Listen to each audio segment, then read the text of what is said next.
चंद दिनों से बहुत ज़्यादा ट्रोल किया जा रहा है, मुझे जान से मारने की धमकी भी दी गई थी। वो 2 पिक्चर्स जो हैं आप लोग उसको इस्तेमाल करते हैं टैग लगाने के लिए कि ये पीटीआई की है या 9 मई में मुलव्विस थी। एहतजाजी बेचारे छोटी छोटी मछलियां थी जिन्हें पीछे बैठकर बड़ी बड़ी मछलियों ने गाइड किया कि आप इनके खिलाफ एहतजाज करें। अफसोस कि इतने बड़े बड़े नामों ने मेरी मुखालफत की। खुशी भी है, अफसोस भी है। अस्सलाम वालेकुम जी, मेरा नाम मरियम इकराम है और पिछले चंद दिनों से बहुत ज़्यादा ट्रोल किया जा रहा है। मेन स्क्रीन मीडिया अलग से, सोशल मीडिया अलग से कहानियाँ बयान कर रहा है मेरे बारे में। तो क्यों ना मैं अपनी कहानी अपनी ज़ुबानी आप लोगों को सुनाऊँ। 2011 से मैंने अपने करियर का आगाज़ किया और डिफरेंट प्राइवेट कंपनीज़ के अंदर सर्व करते हुए 2018 से मैंने अपने सहाफ़ती करियर का आगाज़ किया, जहाँ पर मुझे मौका मिला बहुत से जलसे और धरने कवर करने का। इसके साथ साथ प्रोफाइल इंटरव्यूज़ भी किए, ख्वाह वो किसी भी पार्टी के हों। अब बात ये आती है कि बहुत से सवालात हैं जो लोग मुझसे पूछना चाहते हैं, तो क्यों ना मैं खुद उनके जवाब आपके साथ शेयर करूं। पहला सवाल ये कि मुझे मुस्लिम लीग नून के साथ क्यों जोड़ा जाता है। मुस्लिम लीग नून के साथ शायद मेरी मोहब्बत सालों पुरानी है, या कह सकते हैं बचपन से है। जब भी नाम आता है तरक्की खुशहाली का या महंगाई को कंट्रोल करने का, मुस्लिम लीग नून का जो नाम है वो टॉप पर आता है। सुनते आ रहे थे, बट 2018 के बाद हालात और वाक़ियात हमने देखे भी जब पीटीआई इक़्तिदार में आई। सबसे पहले तो बात ये मैं करूँगी कि मेरा ताल्लुक़ राना मशहूद साहब के हलके से है, वहाँ की मैं वोटर हूँ। और राना मशहूद साहब खुद बाकायदा तौर पर 20 साल, तकरीबन 20 साल से मेरी फैमिली को जानते हैं। अब बताना ज़रूरी नहीं है कि मैं किस पार्टी से बिलोंग करती हूँ, समझ तो आप लोगों को आ गई होगी कि मैं किस पार्टी से बिलोंग करती हूँ। अब अगली बात पे आते हैं कि 2018 पे जब पाकिस्तान तहरीक-ए-इंसाफ इक़्तिदार में आई, हालात देखे, मामलात देखे कि वक्त बहुत मुश्किल हो चुका है लोगों के लिए, तो यहाँ पर मैंने सोचा कि क्यों ना अपनी आवाज़ को बुलंद किया जाए। मगर मैं मजबूर थी, सहाफ़ती करियर को लेकर चलना है तो एक साइड पे झुकाव जो है बहुत ज़्यादा मुश्किल था। सोशल मीडिया पे अपना पेज बनाया, अपनी आवाज़ को वहाँ पर आज़ादी के साथ बुलंद किया। जो दिल चाहा, जो देखा, उन चीज़ों को बयान किया और लोगों ने मेरे पे टैग लगाना शुरू कर दिया, ये मुस्लिम लीग नून की है। अपनी एक्सप्लेनेशंस कुछ इस तरह की भी होती थी कि सहाफ़ती करियर को अगर बरकरार रखना है तो अब किसी पार्टी का टैग खुद पर ना लगे, मगर मजबूर थी अपने हालातों और अपने दिल से कि मैं कैसे एक उस पार्टी को सपोर्ट करूं जो पार्टी शायद इस मुल्क के लिए बेहतर नहीं है, और वो पार्टी है पाकिस्तान तहरीक-ए-इंसाफ।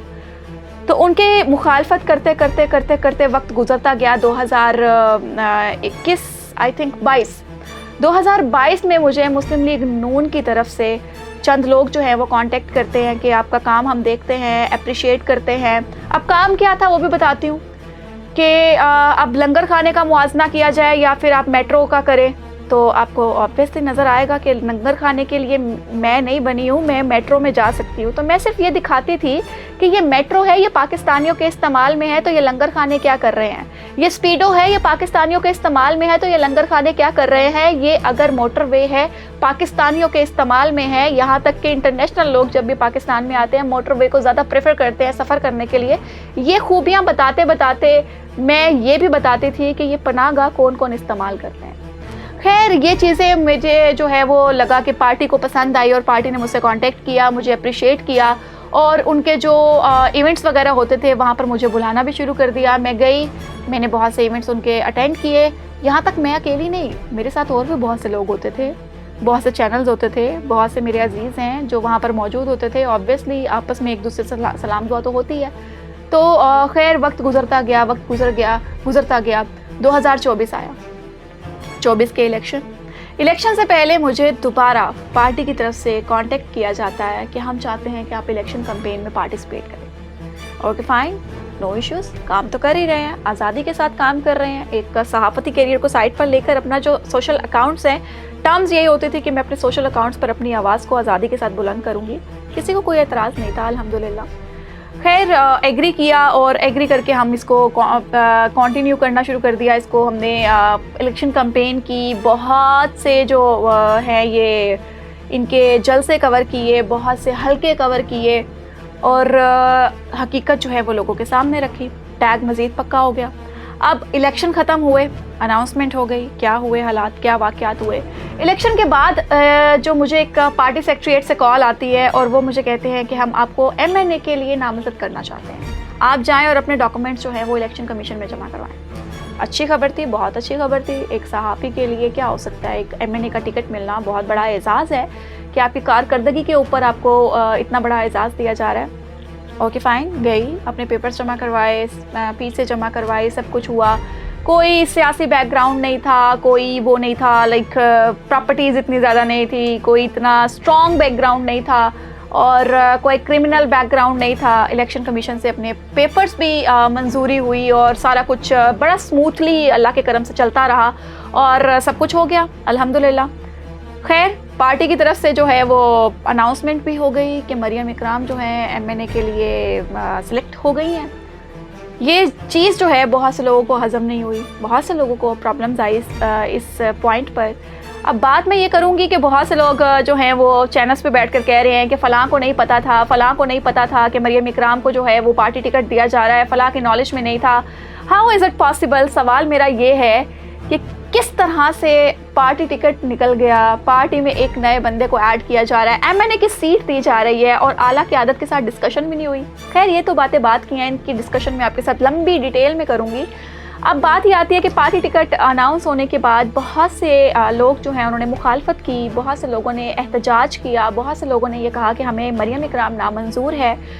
और इसी बात पर जो है मुझे भी एतराज़ आया कि भाई पार्टी है, पहले फ़ोन करती हैं कि जी लाइक आप MNA के लिए नामज़द करना चाहते हैं, उसके बाद जो है ये सारा गंद जो है, ये सारा कीचड़ जो है मुझ पर उछाला जा रहा है, तो कैसे, मतलब मैं कैसे टॉलरेट कर सकती हूँ। तो मैंने इन सारी बातों के लिए पार्टी को दोबारा कांटेक्ट किया, उनसे मेरी डिस्कशन हुई कि ये क्या मामलात हैं, मुझ पर जो कीचड़ उछाला जा रहा है, मुझ पर जो गंद उछाला जा रहा है, ये सब क्या है। उनके जवाबन एक ही अल्फाज थे कि भाई हम आपके जो हैं वो मामलात जो हैं इनको हम बेटर करना चाह रहे हैं, आप प्लीज़ रिज़ाइन कर दें। एतराज़ था, इख्तलाफ भी था, बिकॉज़ मेरी चंद दिनों के अंदर अंदर रिस्पेक्ट जो है डिसरिस्पेक्ट आप लोगों ने कर दी थी। सो उस इख्तलाफ को साइड पे रखते हुए एक भाई का कहना था, एहतराम किया, क्योंकि उस टिकट की भूख तो मुझे नहीं थी, बिकॉज़ कभी सोचा भी नहीं था MNA की टिकट मिलेगी।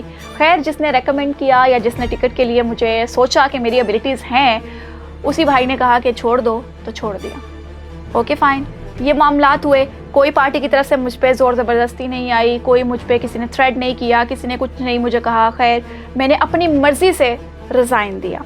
अब यहाँ पर बात ही आती है कि एहतजाजी कौन थे, मुखालफत करने वाले कौन थे। एहतजाजी बेचारे छोटी छोटी मछलियाँ थी जिन्हें पीछे बैठकर बड़ी बड़ी मछलियों ने गाइड किया कि आप इनके ख़िलाफ़ एहतजाज करें। अफसोस कि इतने बड़े बड़े नामों ने मेरी मुखालफत की, खुशी भी है, अफसोस भी है। इतने बड़े बड़े नामों ने सिर्फ चंद स्क्रीनशॉट्स पर, चंद अल्फाजों पर, चंद न्यूज़ जो सोशल मीडिया पे आपको पता है कोई अथेंटिक इस तरह की तो चीज़ होती नहीं है, मेन स्क्रीन मीडिया पे आप फिर भी ट्रस्ट कर सकते हैं, उन चीज़ों के ऊपर मेरे ऊपर तनकीद करना शुरू की। अफसोस इस बात का है कि इस सारे मामले के अंदर मेरी ज़ात पर आप लोगों ने कीचड़ उछाला। इट्स ओके, नो इश्यूज़, क्योंकि मुझे आपको सफाइयाँ पेश नहीं करनी। मेरे इर्द गिर्द जो लोग मौजूद हैं ना, उनको पता है कि मेरा किरदार क्या है और कितना पुख्ता है। मुझे उनको सफाई पेश करनी है और वो जानते हैं कि मैं कौन हूँ, मैं क्या हूँ। दूसरी बात ये आती है कि अफसोस उन लोगों के लिए है जो बेचारे इस्तेमाल हुए। इस्तेमाल बहुत ज़्यादा हुए, क्योंकि पीछे बैठे लोग जो थे उन्हें सिर्फ गाइडेंस देते थे कि आप ये करें, ये करें, ये करें, ये करें। बहुत बड़े बड़े नाम हैं जो पीछे गाइडेंस देते रहे कि आप लोगों ने इसे बदनाम करना है या आप लोगों ने इसके साथ इसको ट्रॉल करना है। ट्रॉलिंग बहुत अच्छी खासी चलती रही और आज जो नाम मंजर आम पर हैं, जिन्होंने मुझे ट्रॉल किया, जिन्होंने मेरे किरदार पर कीचड़ उछाला, उनको फ़र्क पड़ा, मगर जो पीछे बैठे हुए थे उनका तो नाम भी सामने नहीं आया। वो लोग गंदे हो गए जिन्होंने ट्रॉलिंग की है, मगर वो लोग अभी भी पर्दे के पीछे हैं जिन्होंने ट्रॉलिंग करवाई है। सो अगली वीडियो के अंदर मैं आपके साथ ये शेयर करूँगी कि वो कौन कौन थे, कहाँ कहाँ पर क्या क्या एविडेंस जो हैं उनकी बेस पर और किन किन चीज़ों पर उन लोगों ने कहा कि इसको आप ट्रॉल करें, इसके आप किरदार कशी करें और इसको डराने धमकाने की कोशिश करें। तो ये इंशाल्लाह मैं साथ साथ वीडियोस के साथ आप लोग के साथ शेयर भी करती जाऊंगी कि मैं आप लोगों को बताती जाऊंगी कि वो कौन कौन से नाम है, प्रॉपर एविडेंस के साथ, प्रॉपर नामों के साथ, जो पीछे बैठे आगे मासूम बेचारों को इस्तेमाल करते रहे, उनकी हकीकतें जो हैं वो मैं आपके सामने रखूँगी ज़रूर इंशाल्लाह। और अभी बात करते हैं झंडे के साथ तस्वीर। बात ये है भाई कि झंडे के साथ तस्वीर लेना मेरा कोई गुनाह नहीं। एक तो वो तस्वीर शायद 16 या 17 अक्टूबर 2022 की है। मरहूम अरशद शरीफ जो हैं उस पिक्चर को 22 अक्टूबर को रीट्वीट कर जाते हैं। मेहरबानी उनकी कि वो मेरे आज काम भी आए और अल्लाह पाक उनकी मग़फ़िरत भी फरमाए। वो पिक्चर 22 अक्टूबर को अरशद शरीफ जो है अपने ट्विटर के ऊपर ट्वीट करते हैं और उससे पहले जो है 16 या 17 अक्टूबर की वो पिक्चर है बंद रोड की। और वो पिक्चर क्लिक करवाने की वजह, बड़ी वजह क्या थी? सहाफ़ती कैरियर था, उसको लेकर चल रहे थे, मगर मामलात जो थे वो बड़े नाजुक आते थे सामने और उनको फेस करना बहुत मुश्किल था। और जब मैंने मुस्लिम लीग नून के हक़ में बोलना शुरू किया या फिर आप कह लें कि पीटीआई की मुखालफत करनी शुरू की, तो मुझे बहुत ज़्यादा थ्रेड्स आते थे। थ्रेड्स इस तरह से आते थे कि उन पे मुझे एक बंदा याद है जो कि फ़ेसबुक पर मुझे उसने मेरी लोकेशन, मेरे सारे आईडी कार्ड्स, मेरे कॉन्टेक्ट नंबर्स मुझे शेयर किए थे और मुझे जान से मारने की धमकी भी दी गई थी, जिसकी वजह से मुझे मोहतात रहकर चलना बहुत ज़रूरी था। तो मैं अपने बचपने में कह लें या अपने आप को सिक्योर करने के लिए कह लें, वो 2 पिक्चर्स जो हैं आप लोग उसको इस्तेमाल करते हैं टैग लगाने के लिए कि ये पीटीआई की है या 9 मई में मुलव्विस थी। वो पिक्चर्स 2 हैं और हज़ारों वीडियोस एक साइट पर पड़ी हैं जिसमें मैंने पाकिस्तान तहरीक इंसाफ की मुखालफत की है। तो 2 पिक्चर्स को उन वीडियोस के ऊपर तरजीह दी जा रही है। इट्स ओके, मुझे ज़रूरत नहीं है ये बताने की कि मैं किस पार्टी से बिलोंग करती हूँ, क्योंकि मेरा नाम और मेरा काम बोलता है। और दूसरी बात ये कि आप पाकिस्तान तहरीक इंसाफ छोड़ें, आप पीपल्स पार्टी के साथ जोड़ें मुझे या किसी और पार्टी के साथ जोड़ें, I really don't care, because I know मेरे अंदर क्या चल रहा है, मेरे अंदर क्या है। और अफसोस सिर्फ इस बात का कि एक ख़ातून की किरदार कशी की गई और इसमें मर्द तो मर्द, ख़वातीन भी मौजूद थी। अफसोस है कि जिनको मैं भाई कहती थी उनके साथ आप लोगों ने ताल्लुक़ जोड़ने में कोई कसर नहीं छोड़ी। ये ऑलरेडी मैं आप लोगों को ट्वीट भी कर चुकी हूँ, क्योंकि आपकी भी बहनें हैं, आपकी भी माएँ हैं। क्या एक मर्द को भाई कहने वाली ख़ातून गलत ही होती है?